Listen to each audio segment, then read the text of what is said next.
Francis Bacon fue uno de los primeros defensores del empirismo y consideró a los sentidos como los verdaderos cimientos sobre los que habría de erigirse el conocimiento. Los tres empiristas más notables fueron ingleses: John Locke, George Berkeley y David Hume. Si bien sus posiciones eran muy diferentes entre sí, todos coincidían en resaltar la fundamental importancia de la experiencia.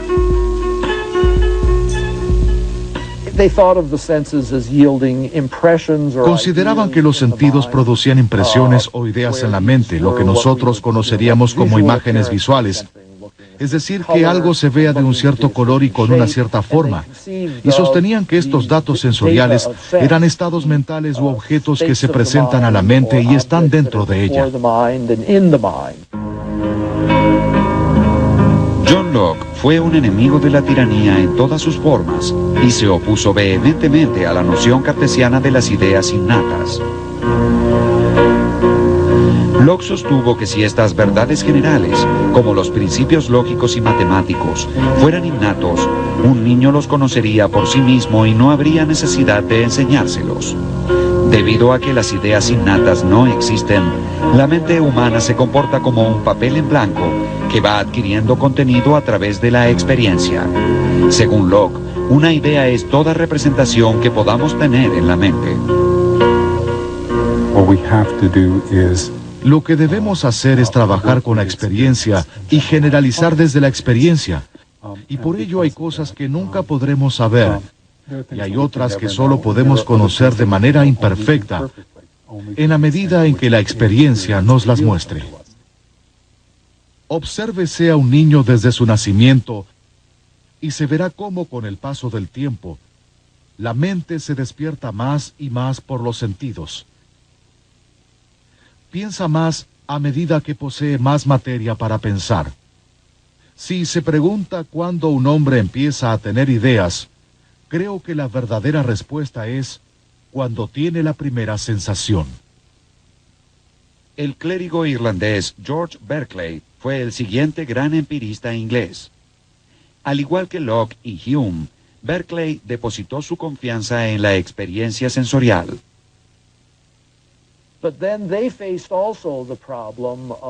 Ciertamente se enfrentaron con el siguiente problema. ¿Cómo puedo pasar de lo que está dentro de la mente a lo que se encuentra fuera de ella, en el mundo físico? Y advirtieron que había un problema. Berkeley en particular vio que había un problema y tomó una posición muy radical. Para él era imposible hacer una inferencia a partir de las ideas dentro de la mente y llegar a algo totalmente diferente a las ideas. Y lo que dijo en realidad es que todo lo que las personas llaman el mundo físico exterior, todo lo externo a la mente, en realidad reside dentro de la mente. Es decir, que las sillas, las mesas y todo lo que pensamos como algo físico, en realidad existen dentro de nuestra mente. El filósofo escocés David Hume llevó el empirismo a su extremo lógico. Según Hume, una percepción es toda representación que podamos tener en la mente. Hay dos tipos de percepciones: las impresiones, que son fuertes y nítidas, y las ideas, que son copias débiles de las impresiones. Por ejemplo, ver el color rojo es una impresión, recordarlo o imaginarlo es una idea. Toda impresión deja una idea como huella, y toda idea se origina en último término en una impresión. So one kind of impression are sensations. Las sensaciones son un tipo de impresión, y Hume dirá que estas son básicas. Una vez que uno encuentra el origen de una justificación en una impresión, no es posible avanzar más, y entonces se ha completado este tipo de regresión, con lo cual volvemos a la proposición fundamental. Según Hume, hay otro tipo de impresiones, no impresiones del mundo exterior, sino de mi propio estado. Por ejemplo, siento dolor o estoy feliz. Esas cosas son impresiones internas, de mi ser, por así decirlo, impresiones de la mente en sí. Y entonces, nuevamente, es posible encontrar el origen de las justificaciones en impresiones de este tipo. Y entonces, no tiene sentido continuar avanzando. Hume dirá, no es posible seguir avanzando.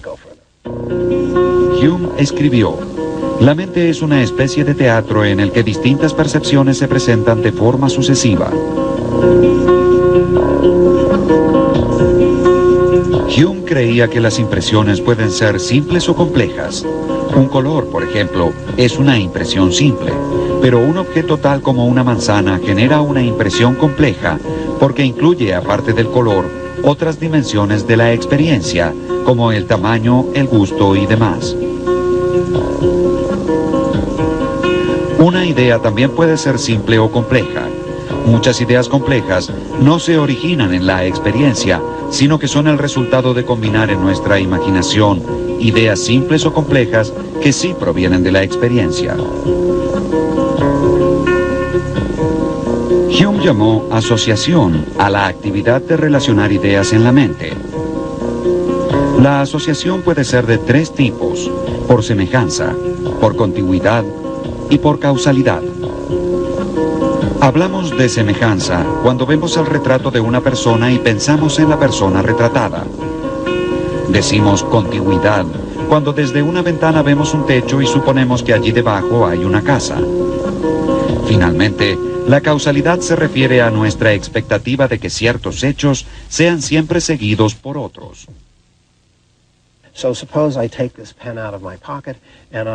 Supongamos que saco esta lapicera de mi bolsillo, abro la mano y la lapicera se cae, y repito esta secuencia una y otra vez. Seguramente pensaré que en este mundo abrir la mano es causa suficiente para que la lapicera se caiga. Y por lo tanto habré de creer no solo que la lapicera cayó en el pasado, sino que lo hará también en el futuro. Un seguidor de Hume preguntaría, ¿es posible que la lapicera no se caiga? ¿Pueden imaginar que la lapicera no se caiga? Yo diría que sí, que puedo imaginar que no se caiga, con lo cual, que la lapicera caiga no es algo a priori. Usted efectivamente prevé que la lapicera va a caerse, pero Hume diría, ¿existe alguna razón para creer que si abro mi mano, la lapicera caerá? Para Hume, la noción de causalidad se reduce a la impresión de anticipación que surge de haber experimentado repetidas veces un hecho que siempre es seguido de otro. Si bien podemos relacionar mentalmente hechos cotidianos, como por ejemplo que los relámpagos preceden a los truenos o que los virus producen enfermedades, no es posible probar la conexión necesaria entre la causa y el efecto.